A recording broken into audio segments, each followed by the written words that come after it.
तो भाई नमस्कार सभी को। राम राम। तो जो ये तैयारी कर रहे हो आप एसएससी जीडी या किसी भी अन्य एग्ज़ाम की, तो आशा करते हैं बहुत अच्छी चल रही होगी।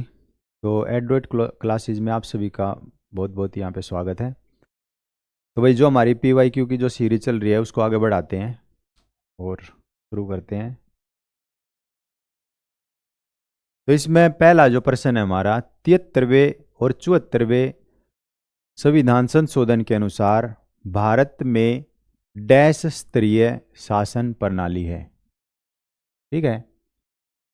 तो कितने टीयर पंचायती राज है भारत में? तो भारत में भाई 3 स्तरीय पंचायती राज है। ठीक है। लेकिन यहां पर एक स्तर से लेकर 4 स्तर तक है। भारत में एक स्तर से लेकर 4 स्तर तक है। और जो चार चार जो स्तर का है वो केवल एक राज्य है, पश्चिम बंगाल। 4 स्तरीय वो पश्चिम बंगाल में है।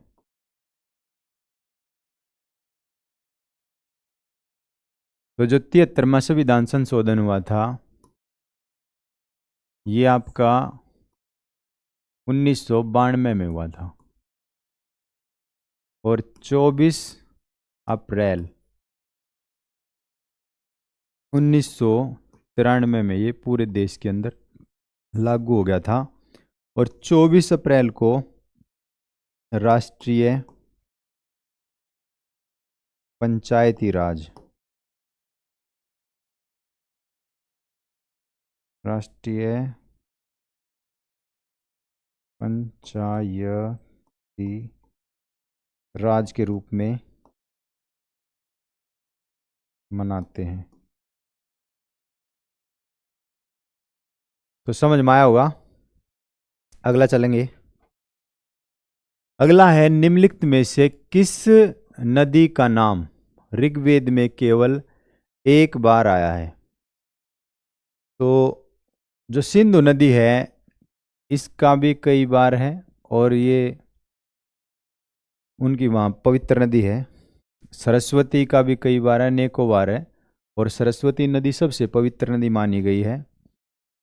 झेलम नदी इसका पुराना नाम था वितिस्ता। तो गंगा नदी एकमात्र ऐसी नदी है जिसका ऋग्वेद के अंदर केवल एक बार नाम आया है। यमुना का 3 बार आया है। ठीक है। तो यमुना 3 बार है, गंगा का 1 बार है। तो आया होगा समझ में आपकी।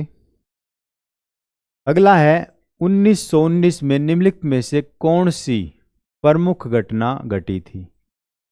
तो 1919 में यानी कि जलियांवाला जो बाग हत्याकांड हुआ ये हुआ था 13 अप्रैल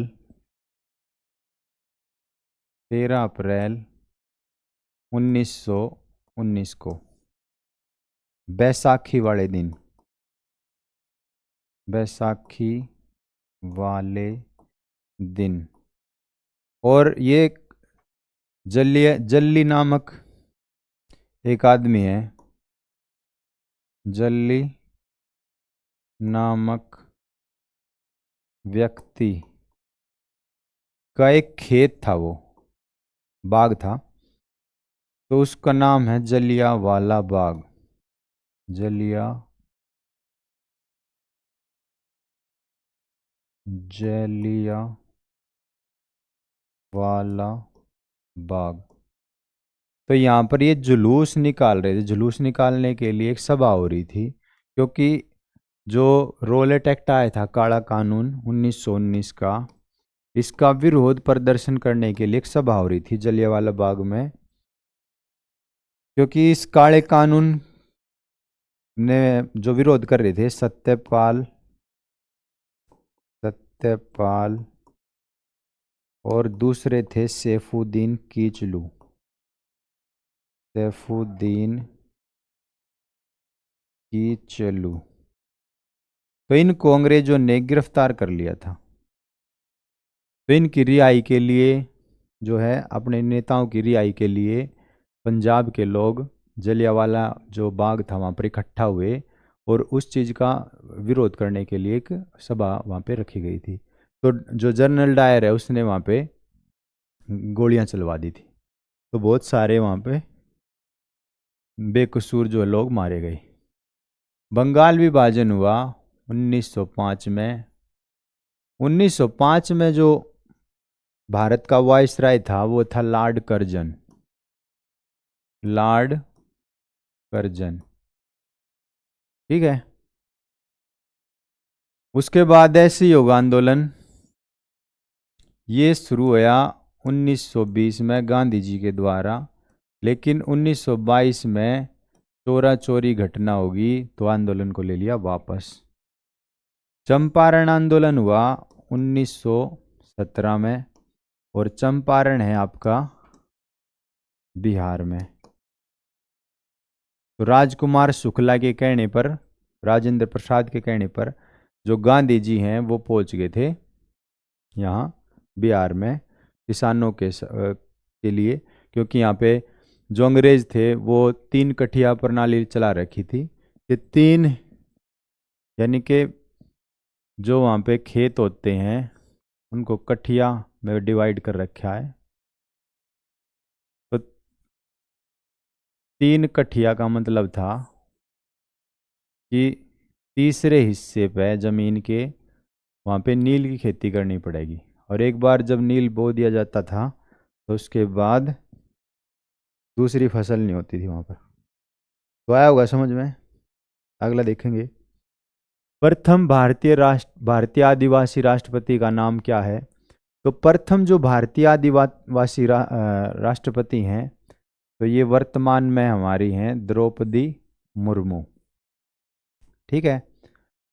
और ये 15वें नंबर की राष्ट्रपति हैं। राष्ट्रपति बनने से पहले ये झारखंड की राज्यपाल रह चुकी हैं, राज्यपाल। और ये उड़ीसा राज्य से हैं। संथाली जनजाति से हैं ये,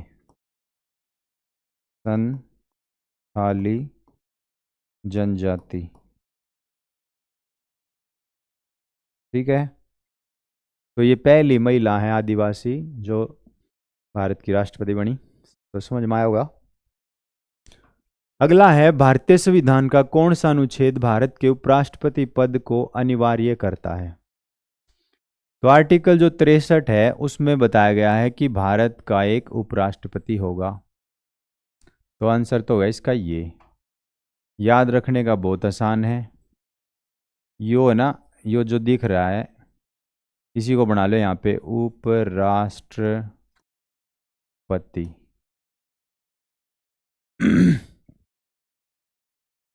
अनुच्छेद 49 में ये हमारा राज्य के नीति निर्देशक सिद्धांत हैं DPSP। तो ये 36 से लेकर 51 तक है। तो 49 में बताया गया है कि जो भी राष्ट्रीय स्मारक हैं इनका संरक्षण करना हमारे राज्य का कर्तव्य होगा। राष्ट्रीय स्मारकों का संरक्षण करना किसका कर्तव्य है, राज्य का। 42 की बात करें तो यो भी नीति निर्देशक सिद्धांत है, और इसमें जो महिलाएं हैं उनको विशेष सहायता दी जाएगी डिलीवरी के टाइम पे, जब उनका बच्चा पैदा करेंगी वो प्रसूति के टाइम पे, तो महिलाओं के लिए विशेष सहायता के लिए विशेष सहायता, ठीक है। जैसे आपने देखा होगा जितने भी स्टेट हैं वहाँ पे जो भी गर्भवती महिलाएं होती हैं इनको एम्बुलेंस लेने के लिए आती है कॉल करने के बाद। 53 में है राष्ट्रपति की कार्यकारी राष्ट्रपति की कार्यकारी शक्तियाँ। तो 53 में है राष्ट्रपति की कार्यकारी शक्ति। तो आया होगा समझ में। अगला देखेंगे, निम्नलिखित में से किस केंद्र शासित प्रदेश में लेफ्टिनेंट गवर्नर उपराज्यपाल नहीं है? ध्यान रखना है, नहीं। तो ये जो है ना उपराज्यपाल, ये वहां पर है जहां पर विधानसभा है। जिन केंद्र शासित प्रदेशों में विधानसभा है, और विधानसभा भी 3 केंद्र शासित में, एक तो दिल्ली में है, एक आपकी है जम्मू कश्मीर, और एक आपकी पांडिचेरी। तो ये 3 राज्य हैं केंद्र शासित जहां पर उपराज्यपाल का पद है। तो इसमें देखेंगे हम, तो इसने कहा है कौन से में नहीं है। ठीक है भाई। तो दिल्ली में है, पांडिचेरी में है, अंडमान निकोबार में है, और दमन व दीप में नहीं है। तो इसका जो आंसर होगा वो होगा दमन व दीप। ठीक है। तो इतना आया होगा समझ में। तो अगला देखेंगे, भारतीय संविधान द्वारा कितने मौलिक अधिकार प्रदान किए गए हैं? तो जब हमारा मूल संविधान बना, मूल संविधान, तो इसमें 7 मौलिक अधिकार थे, लेकिन वर्तमान में 6 मौलिक अधिकार हैं।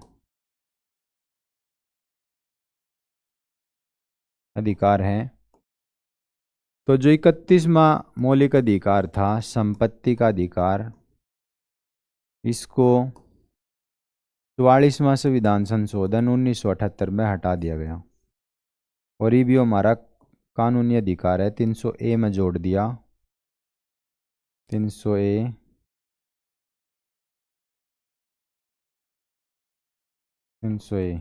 और इसी के साथ 19F को भी हटा दिया, और ये भी 300A में जोड़ दिया गया।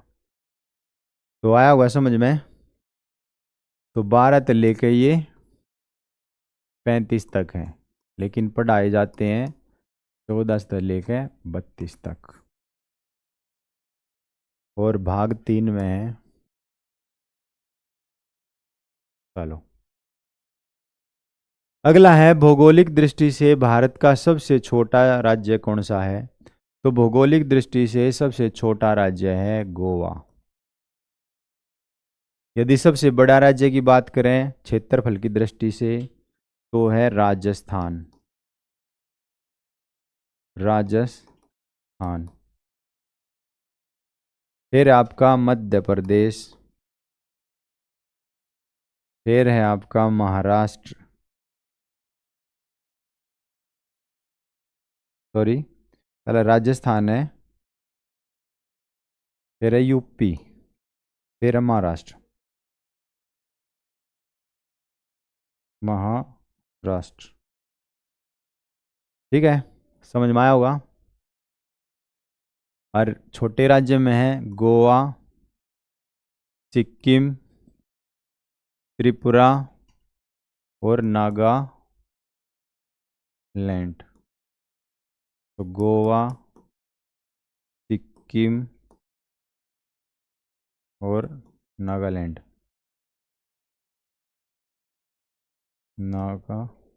त्रिपुरा, और ये फिर लास्ट में बच गया नागालैंड। ठीक है, तो छोटे राज्य में ये है। तो आया होगा भाई समझ में। अगला है, किस ऋतु में उत्तर पूर्वी व्यापारिक पवनें भारत में प्रबल होती हैं? तो व्यापारिक जो पवनें हैं वो शीत ऋतु में चलती हैं, यानी कि इनको हम लौटता हुआ मानसून भी कहते हैं। लौटता हुआ मानसून। और ये लौटता हुआ मानसून तमिलनाडु में बारिश करता है। ठीक है। अगला देखेंगे, निम्नलिखित में से मौर्य सम्राटों में किसे प्रियदर्शी के नाम से जाना जाता है? तो प्रियदर्शी एक ही हुए हैं और उनका नाम था अशोक, और इनके कई सारे नाम हैं, जैसे अशोक वर्धन, अशोक वर्धन, अशोक खाली, अशोक, अशोक हो गया। देव नाम प्रिय, देव नाम प्रिय, चंड अशोक, तो ये महिलाओं के द्वारा दिया गया है। ये अशोक वर्धन पुराणों में, अभिलेखों में, ठीक है। तो देव नाम प्रिय और प्रियदर्शी ये नाम है अशोक के। तो आया होगा समझ में, अशोक के पिता बिंदुसार हुए हैं और अंतिम शासक जो मौर्य वंश का है वो बृहद्रथ था। तो अगला देखेंगे, तो अगला समाप्त हो गया। तो भाई वीडियो यहीं तक। तो कैसी लगी आपको बताना, अगर अच्छी लगी हो तो लाइक, अगर नहीं लगी हो तो डिसलाइक, और अच्छी लगी हो तो कमेंट अच्छे, अगर नहीं लगे तो बुरे कमेंट। तो वीडियो देखने के लिए आप सभी भाण भैया का बहुत बहुत धन्यवाद, शुक्रिया। मिलते हैं अगली वीडियो में, तो तब तक के लिए नमस्कार, राम राम।